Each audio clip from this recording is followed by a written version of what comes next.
জনজাতি এরিয়ার মধ্যে ওরা বলছে জনজাতি এরিয়ার মধ্যে আমাদের বিজেপি নেই। আপনারা দেখেছেন, প্রত্যেক দিন দেখেছেন হাজার হাজার মানুষ আমাদের এই বিজেপি দিয়ে যোগদান করেছেন।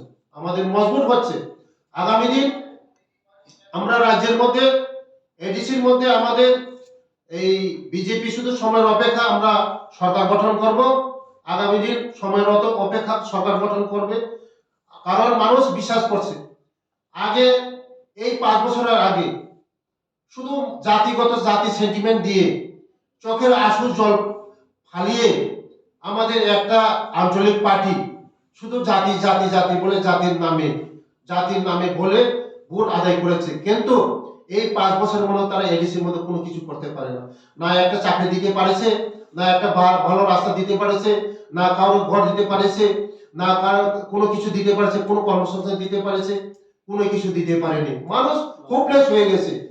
মানুষ মনে করছিল যে আমাদের একটা রাজঘরানার রাজ পরিবারের একজন লোক, তাই না, ঠিকই আমাদের করবে, কিন্তু করতে পারেনি।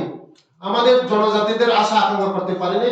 একমাত্র এই 5 বছর দেখেছে কোনো কিছুই করতে পারেনি। কোনো কিছু আমাদের জনজাতিদের হোপলেস, আশা শেষ। কারণ তার জন্যই আজকে এই মানুষ মনে করেছিল আমাদের রাজ পরিবারের একজন এসেছে, উনি আমাদের হয়তো করতে পারবে, কিন্তু কোনো কিছু করতে পারেনি।